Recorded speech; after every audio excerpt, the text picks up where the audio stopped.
Obrigado pela companhia em mais essa entrevista coletiva. Nessa edição, eu converso com o deputado estadual Ademir Bruneto, deputado estadual pelo Partido dos Trabalhadores. Obrigado pela gentileza de comparecer aqui acerca desse bate-papo, deputado. Obrigado você, Adão, nosso companheiro de jornalismo aqui da TV Assembleia. Também um prazer estar contigo, Narbal Guerreiro, radialista da TV Assembleia. E eu queria cumprimentar todos os ouvintes. É um prazer estar aqui. Acompanha essa entrevista coletiva o radialista Narbal Guerreiro. Obrigado, Narbal, por mais essa. Obrigado, Adão. Obrigado pela presença do deputado. Obrigado à audiência da TV Assembleia. Estamos à disposição. Deputado Ademir Bruneto, quais foram as ações permitidas diante da sua imensa atuação parlamentar nesse ano de 2012 que está indo embora e nesse ano de 2013 que começa praticamente? Nós tivemos um ano atípico por conta das eleições municipais. Especificamente, são eleições dos municípios, mas tem um grande impacto na atividade parlamentar, porque cada deputado aqui tem a sua base no interior. E nós tivemos a necessidade de participar efetivamente, cada um na sua base, cada um nas bases aonde o seu partido tem candidatos. E nós, do Partido dos Trabalhadores, tivemos 28 candidatos a prefeito, mais uns 30 candidatos a vice-prefeitos e mais de 300 candidatos a vereadores. E nós participamos efetivamente de tudo aquilo que pudemos, especialmente nas candidaturas de prefeito. Participamos de várias ações nos municípios e aqui no parlamento tivemos muitos embates com o governo, discussão do MT Saúde, discussão na crise no sistema agropecuário, discussões com o governo nas crises da infraestrutura, questões de regularização fundiária, enfim. A nossa atuação foi bastante marcante no parlamento, principalmente a partir do mês de abril, onde eu assumi definitivamente o papel de liderança de oposição de uma bancada aqui no Parlamento do Mato Grosso. O senhor falou sobre liberação de emendas. Sei que foi possível trabalhar em cima delas acerca do atendimento àqueles pequenos produtores da região, lá em cima. Olha, nós tivemos emendas nominadas desde 2010, que não foram cumpridas pelo atual governador Cifel Barbosa, não foram cumpridas em 2011, pactuando-se para ser cumpridas em 2012, que também não foram cumpridas pelo atual governador. Então ele vem repactuando, empurrando com a barriga, e é lamentável, Narbal, porque é um governador que foi deputado, que foi prefeito. E é da região, inclusive. Que é da região norte, mas ele não pagou emendas de nenhuma região também. É lamentável que um governador que sabe que a emenda parlamentar serve para atingir o cidadão naquele bairro, naquele município, aonde muitas vezes o braço do governo não chega. E ele não honrou o pagamento das emendas. Estamos findando 2012, é uma reclamação constante de todos os parlamentares e nós vamos fechar o ano de 2012 sem o governador ter honrado as emendas que combinou com os parlamentares. Qual o prejuízo desse para os produtores, para os pequenos produtores, para aquelas comunidades? Olha, são emendas basicamente em infraestrutura, que vão desde a área de educação, a infraestrutura, agricultura familiar e uma série de outras coisas. Com certeza é ruim, porque quando a gente fazia a sinalização de uma emenda para a Associação dos Produtores da gleba Maicá, por exemplo, para a construção de um posto de saúde, e isso se cria toda uma expectativa, se faz um planejamento, e aí o próprio município faz um planejamento de direcionar os investimentos dele em outros locais, aquele fica em aberto. Então, Nós temos obras prontas em municípios, em infraestrutura, na área de saúde, que foram construídas, conveniadas, contratadas e que o governo não liquidou. Então isso é uma grande vergonha para o Mato Grosso, porque eu falo de valores pequenos, de valores na ordem de 50 milhões, isso em 3 anos é insignificante para o governo, mas ele não paga nem mesmo estas emendas. Normal. O destaque aí do governo, onde é que o governo também deixou a desejar em outras áreas de infraestrutura, principalmente na região do senhor? O senhor acha que agora também nós tivemos, por outro lado, o TCE também julgando as contas da pasta da saúde, rejeitando essas contas, que é uma pasta do PT, né? Não, saúde não. Do PT, da educação, desculpa, a educação. E a saúde com esse problema todo, como o senhor falou. Houve a rejeição das contas da educação e da saúde. São 2 áreas cruciais na gestão estadual que tiveram suas contas rejeitadas. Eu gostaria que o senhor fizesse também as suas considerações nesse sentido, nesse aspecto. E o afastamento do secretário de Fazenda também determinado pela Justiça. Passando pelo MT Saúde também, já nesse bucho, saúde, educação. Isso mostra a incapacidade de gestão do atual governo, a incapacidade de gerir programas planejados e imprimir neles gestão pública de competência.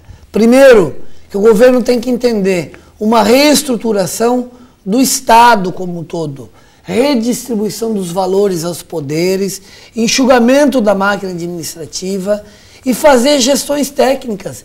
Ele partilha o governo de uma forma que a gente só vislumbra nele visão política. E não podemos aceitar isso. A sociedade espera que o governo seja mais competente nas suas ações. O afastamento do secretário de Fazenda por desobediência à Justiça. Nunca vimos isso na história do Mato Grosso. A orientação do Tribunal de Contas para o afastamento do secretário de Saúde por inúmeras irregularidades. E também a rejeição das contas da Secretaria de Educação. E embora seja do PT, comandada pelo secretário Ságuas, eu falei ao secretário que ele tem que se explicar tecnicamente. Não é porque é do PT que nós temos que dizer que está tudo bem. O senhor já vem fazendo gestões, inclusive, quanto a isso, né? Em diversas manifestações do senhor. Não tem como a gente acobertar isso. É como querer acobertar os infiéis do mensalão, que criaram uma série de constrangimentos para o partido e que eu acho que tem que ser punidos. Eu sou contrário à posição do partido que quer passar a mão na cabeça. Criminalizar a justiça, porque fez uma punição severa. Lá tem réus do mensalão, lá tem réus do PT, do PTB, PMDB, PP, e todos que tiveram culpa comprovada, que foram punidos, têm que ser severamente punidos. Gostaria de aproveitar e perguntar para o senhor, já aproveitando antes do senhor falar do MT Saúde, que também acabamos de tocar agora há pouco, como é que o senhor vê essa última operação feita pela Polícia Federal também com relação ao escritório de representação da presença em São Paulo, que também me parece que vai acabar a desaguar numa CPI ou em alguma coisa do gênero. Pelo menos a investigação foi feita e os apontamentos aí estão claros na mídia, deputado. Os apontamentos destacados pela mídia precisam ser confirmados por uma comissão parlamentar, no meu entendimento. Agora, o que existe, claro... O senhor acredita que vai ser implantada essa... Eu acredito claramente que este governo tem dado autonomia para as autarquias. Polícia Federal não tem interferido no Ministério Público, não tem interferido nos tribunais, tem dado todo o suporte para que a verdade seja apurada. Dola quem doler. E isso é importante, é um novo modelo de gestão e que antes nós vimos um acobertamento dos problemas que se vislumbravam. Hoje esse governo ele tem uma nova política e tem mostrado as mazelas que muitas vezes atingem próprios companheiros do Partido dos Trabalhadores e do governo. Isso é positivo para a sociedade. É um novo modelo de se fazer gestão, avisando que tudo que for de errado não nos serve para o Partido dos Trabalhadores. Independente do partido que seja. Independente, essa que é a sinalização e eu defendo que seja dessa forma. Como é que o senhor está acompanhando, como é que o senhor vê, né? A gente estava falando agora há pouco do MT Saúde. O senhor acha que isso aí foi causado por má gestão, por falta do repasse, por não cumprimento de uma série de compromissos por parte do governo do Estado? Como é que o senhor está acompanhando e qual é a avaliação que o senhor faz desse caos instalado aí na saúde e principalmente no plano do Estado, do servidor público? Primeiramente, tem que se destacar a falta de prioridade e de interesse do governo em cuidar da saúde dos servidores. O MT Saúde, ele partilha na contribuição com uma parte dos recursos e que é a sua obrigação. A outra parte ele desconta na folha do pagamento, recolhe e não repassa os pagamentos aos hospitais. Crime! É um saque indevido, irresponsabilidade.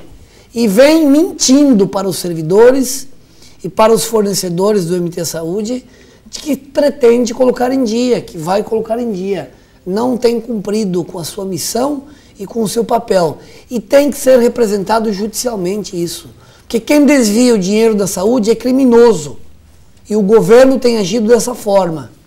Não é diferente com os compromissos do governo com os municípios, que tem o compromisso de repasse dos recursos de fundo a fundo, que vem do governo federal, recebe do governo federal, gasta o dinheiro com outras coisas, com folha, com compromisso do governo, e não paga a saúde dos municípios, inviabilizando a atividade e a gestão, principalmente dos pequenos municípios. É uma grande irresponsabilidade do governo que ele faz na não transferência dos recursos para os municípios, hoje que chegam a mais de 45 milhões. Imagina, um pequeno município que deixa de receber 500 mil, 1 milhão, inviabiliza toda a gestão do prefeito. E agora, findando os mandatos, vai dar problemas sérios, porque vai comprometer na lei de responsabilidade fiscal o fechamento das contas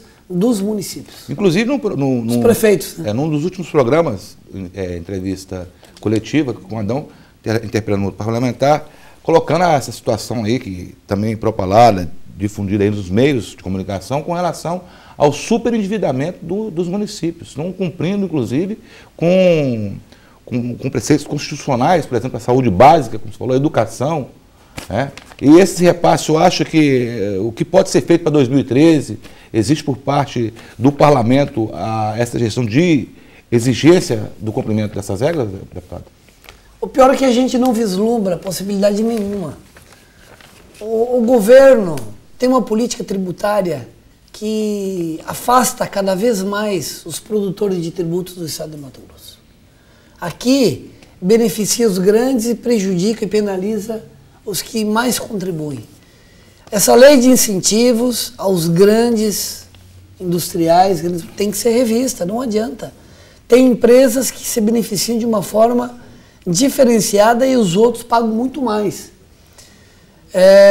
Não há sinalização, embora a gente tenha um acréscimo na produção de grãos e de carne e outros derivados, que a economia do Estado na arrecadação de tributos vai melhorar.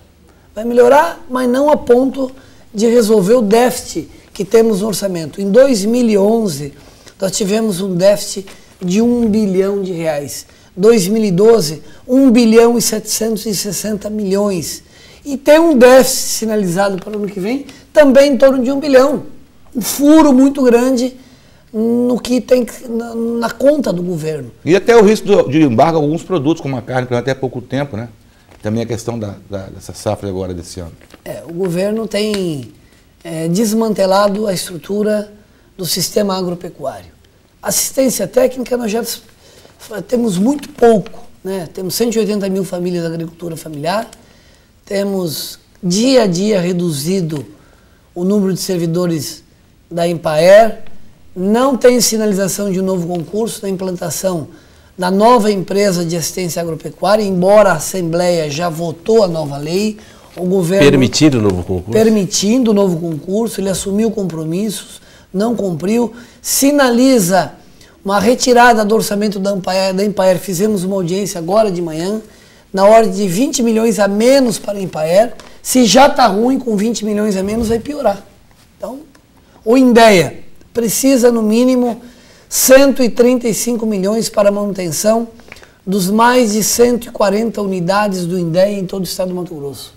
E ele está propondo um orçamento de 95 milhões. É muito aquém daquilo que precisa para a manutenção básica dos serviços. Olha, nas unidades do INDEA hoje falta papel, falta água, falta tinta toner para impressão dos guias de trânsito. Não temos a manutenção dos veículos, Adão. Eu estava em Barra do Bugres este fim de semana, e agora no próximo fim de semana vou estar em Barra do Garças, porque sou muito próximo dos servidores do INDEA e da Empaer. E lá em Barra do Bugres, para ter uma ideia, são 19 veículos daquela unidade regional. 11 veículos estão parados por falta de manutenção. E 9 veículos apenas andando precariamente. Um dos veículos que eu andei, deveria ter sido trocado o óleo do motor com 43 mil quilômetros. Já estava com 58 mil quilômetros e ainda não trocou óleo e não tem uma sinalização. Em breve vai se trancar o motor. São veículos novos que foram fornecidos pelo Ministério Custo maior para a manutenção. Custo maior, né? Veículos novos fornecidos pelo Ministério da Agricultura para combate à erradicação da febre aftosa.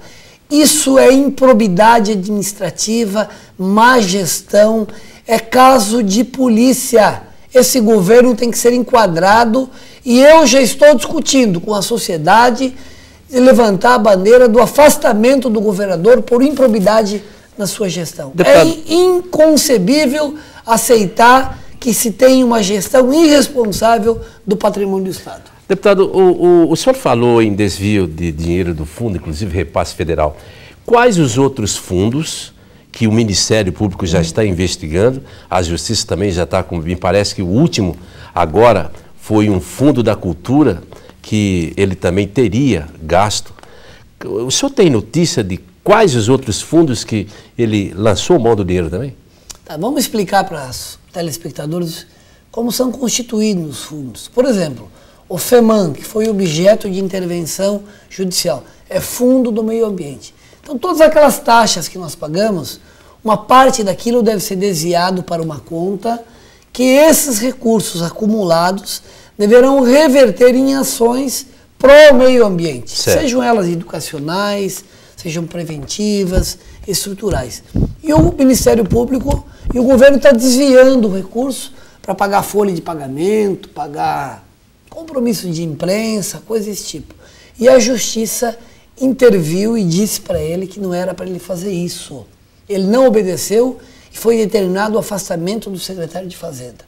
O FETAB, que é o Fundo de Transporte e Habitação, fundo para construir casas, para dar contrapartidas em projetos habitacionais do governo federal, para construção de estradas, pavimentadas, não pavimentadas, construir pontes, recuperação de bueiros, e ele desvia totalmente esse dinheiro, que chega à ordem de 700 milhões de reais por ano, e desviou completamente para pagamento de folha, para construção de estádio da Copa do Mundo, para promoção de eventos. É um afronto ao produtor, que quando mata uma carga de boi ou de vaca, recolhe um valor que deveria ser destinado ao fundo para ter uma estrada melhor, para ter um bueiro, uma ponte, para projetos habitacionais. A própria situação sanitária do próprio banho também, né? A aplicação nesse sentido também. O FETAB... Eu digo também em outros fundos. Não. E aí, Adão e Nerval, nós temos 45 fundos constituídos. Fundo da Pobreza tem uma previsão de arrecadar 250 milhões de reais por ano. Esse dinheiro é federal, Fundo da Pobreza? Não, é estadual. Uma parcela também? Ele tributou agora ICMS de uma forma absurda.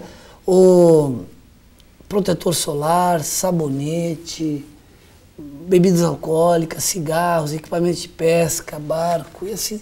E ele aproveitou e foi aumentando o tributo. Alguns produtos tiveram um aumento de impostos em mais de 150%, imputando severamente o cidadão ao aumento de tributos. Então, como é que nós vamos aceitar que um governo saqueie fundos que deveriam ser direcionados para ações com seus objetivos que foram constituídos e a gente fica assistindo a maioria da base aliada do governo nessa Assembleia aprovando sistematicamente todos os projetos de interesse do governo. Por isso que eu me rebelei contra o meu partido, que é aliado a este governo, me rebelei contra esse governo que eu ajudei a eleger, que eu votei, que é aliado do governo federal, mas que de uma forma irresponsável está acabando com o estado do Mato Grosso, fazendo uma gestão vergonhosa e que, escute-me se quiser, logo vão atrasar a folha de pagamento e, se continuarem com essas mazelas, deverá receber intervenção do governo federal, do Ministério Público, da Justiça, porque é inconcebível a forma como vem gerindo os recursos do estado do Mato Grosso, principalmente o desvio dos fundos. Deixa eu fazer uma correção no que, até na pergunta. Você estava discorrendo sobre o FETAB. Eu queria dizer que em outros fundos, inclusive, existem fundos para a área da agricultura, né, com uma previsão também da questão sanitária. Agora, uma outra observação que eu faria, deputado, se o senhor me permite, e também qual seria a opinião do senhor, a reforma tributária tão propalada, tão dita, o senhor acredita que em uma eventual reforma tributária iria ajudar de que forma os municípios e se esse quadro também teria conserto, como o senhor falou, a questão da própria gestão? Acho que isso aí não seria através da reforma, mas os municípios teriam quais as condições novas numa eventual reforma tributária? Olha, a discussão da reforma tributária está sendo feita pelo Conselho do Secretário de Fazenda e pelos governadores que lideram os interesses dos seus estados. Essa discussão não foi socializada com as assembleias, até porque vai vir de cima para baixo. Sim. E eu não tenho conhecimento pormenorizado do contexto da discussão. O que nós sabemos é que o governo do estado tem reclamado que a nova reforma tributária irá causar prejuízos para o estado do Mato Grosso, porque somos um estado produtor de alimentos e de commodities para exportação, que está desonerada, que deveria ser compensada pela Lei Candir e não há compensação correta. Portanto, eu não posso informar claramente sobre essa discussão, porque não foi socializado com a Assembleia. Quero dizer também que este governo é um governo que já endividou o Estado em mais de 4 bilhões de reais em contratação de empréstimos que deverão ser liberados até o final do ano, no próximo, ou no máximo no início do ano que vem. Durante o governo anterior, nós trabalhamos durante 8 anos, o governo trabalhou para reduzir o pagamento, o valor da dívida. Foram pagos mais de 6 bilhões da dívida do Estado com a União, e agora, em menos de 2 anos e meio, este governo já endividou o Estado em mais de 4 bilhões, autorizados pela Assembleia. O único que se posicionou contrário ao endividamento, que não está comprovado a capacidade de endividamento do Estado nos projetos, fui eu. Porque nós não podemos permitir o endividamento das futuras gerações de uma forma irresponsável. Quem vai pagar é seu filho, a minha filha, seus descendentes, que são dívidas contraídas para pagarem até 20, 30 anos. Mas o governo disse que tem um aval de Brasília e que as contas do Estado estavam quites, tal, por isso pleiteou o último endividamento de 1 bilhão e pouco. É o que ele diz, né? Não tem comprovações disso.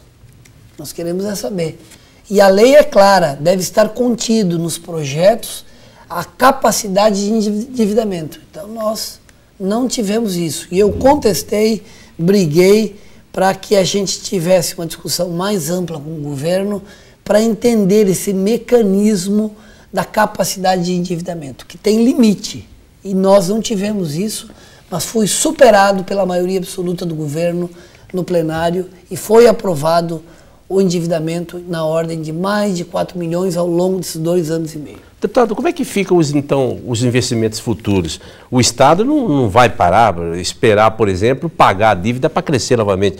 Como é que vai ficar os investimentos no setor de transporte, infraestrutura? Agora há pouco o deputado Ezequiel Fonseca reclamava da segurança pública na região noroeste, os deputados reclamaram da situação da saúde. Como é, então, que vai ficar essa gama de investimentos nesses setores, já que o desenvolvimento não para? Existem a dúvida sobre a capacidade de endividamento.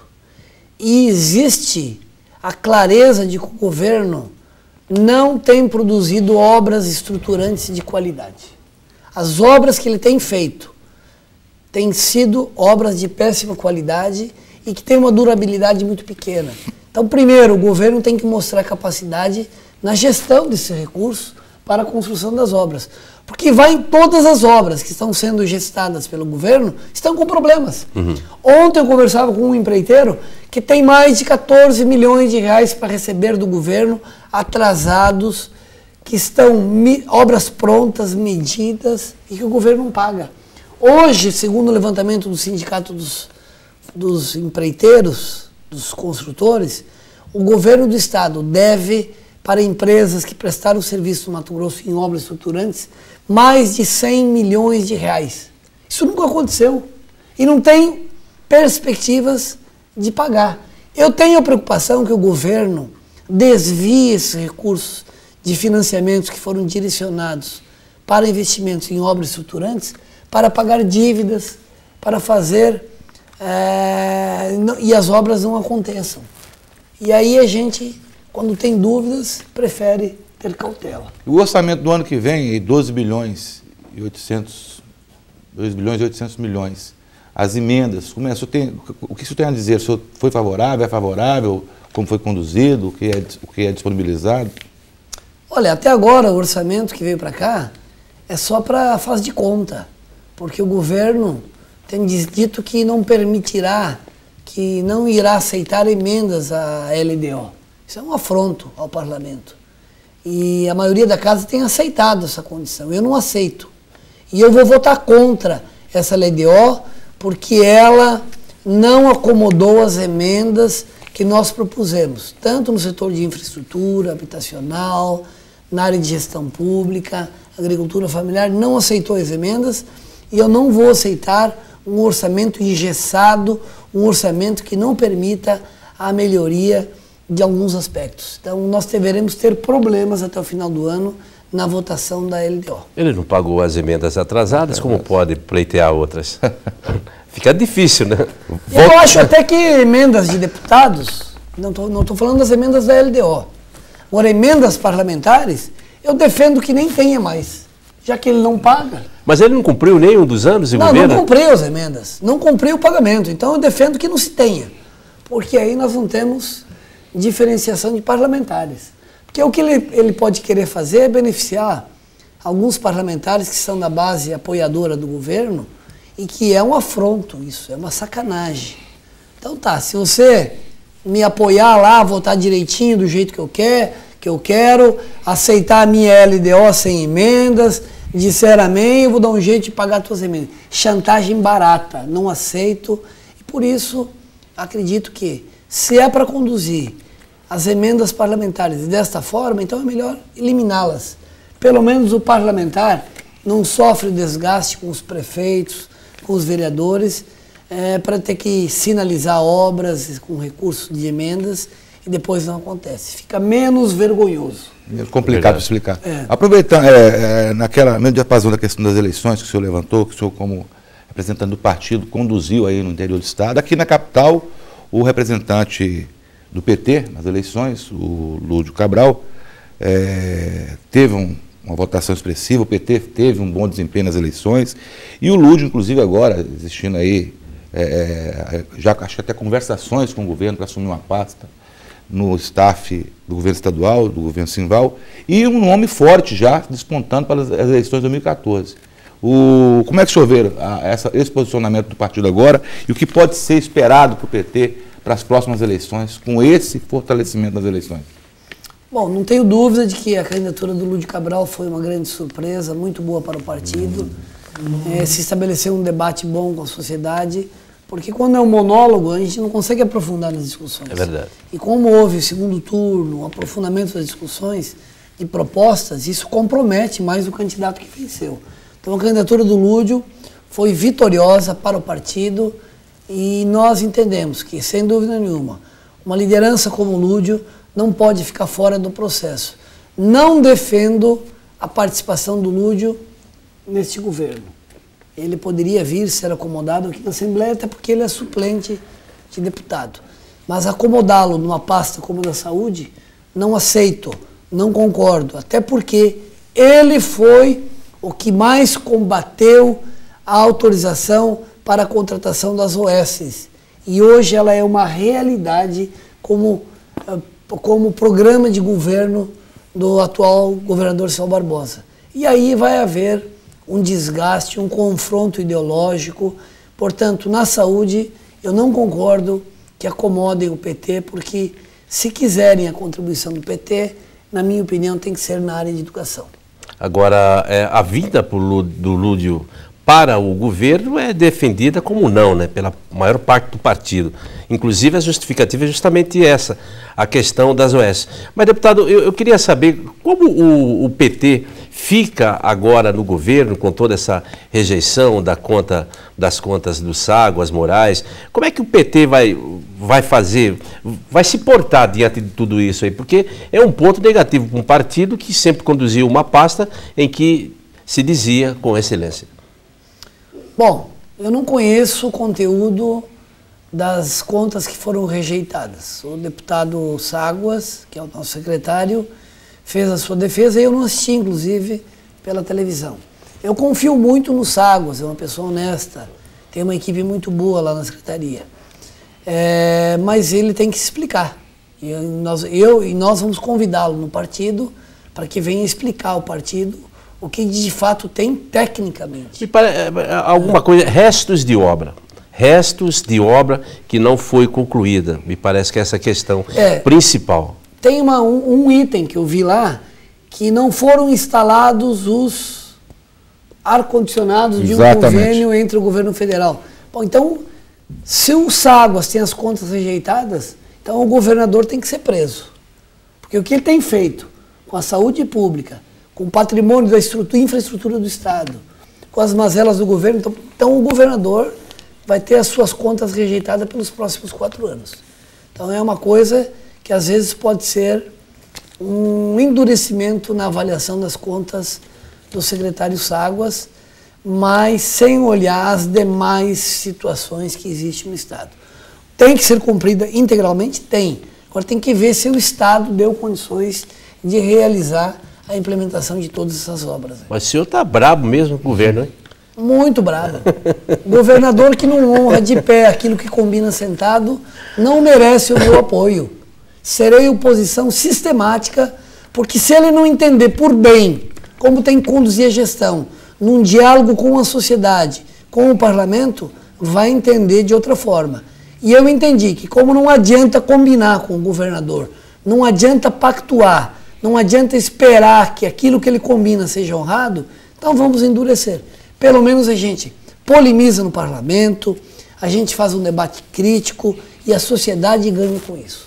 Quando nós temos o contraponto, o debate mais profundo e a discussão, com certeza, melhora o resultado dos projetos e das ações do governo para a sociedade. Uma última questão? Eu queria só aproveitar, continuando até no início do raciocínio do deputado, até nos bastidores aqui, a questão dos estagiários também. Como é que está essa situação, deputado? Do INDEA, né? Exatamente. Bom, o INDEA contratualiza estagiários, que são universitários, geralmente, são mão de obra de qualidade, são estudantes que têm uma boa formação em informática, em agropecuária, para complementar o serviço de apoio, já que ele não tem chamado os concursados e aprovados do INDEA, ele abriu essa janela de chamar estagiários. Só que com um salário insignificante, R$380. E ele não paga os estagiários do INDEA há 4 meses. Isso é como eu, ou você, Adão, abrir uma conta no mercado, comprar 1 litro de cachaça, uma cerveja, um pacote de bolacha e não pagar a conta. Isso é vergonhoso para o Estado do Mato Grosso aceitar que um governo de uma autarquia como o INDEA, que arrecada milhões de reais para os cofres do Estado, não tenha honrado o pagamento de estagiários. Então essas coisas todas vão nos deixando tão magoados enquanto deputado, porque a gente não consegue valorizar o servidor público, valorizar as instituições, valorizar as demandas da sociedade, valorizar o dinheiro sofrido do produtor que paga, que contribui com um fundo para construir uma estrada, para construir uma casa de moradia, enfim. A gente fica desestimulado de fazer política com um governo que já esteve nesta casa, foi deputado, foi prefeito e trata o parlamento desta forma. No dia 6 de dezembro, dia do extensionista rural, ele tem o que comemorar nessa mesmo dia, quer dizer, aproveitando aí essa colocação dos estagiários, que muitas vezes faz essas vezes, né, do extensionista rural, do extensionista social lá no campo. Tem o que comemorar, deputado? Olha, nós diríamos assim, o extensionista, ele é uma pessoa importantíssima para a agricultura familiar. Ele é muito importante, temos uma estrutura que já foi muito boa no estado do Mato Grosso, mas infelizmente está sendo relegada na gestão pública. Não temos o que comemorar. Não temos uma sede da Empaer, não temos convênio com a Embrapa para transferência de tecnologia, não temos estrutura nenhuma para levar as informações ao homem do campo. E o homem do campo tenta se agarrar em outros mecanismos para poder fazer o que pode para sobreviver no campo.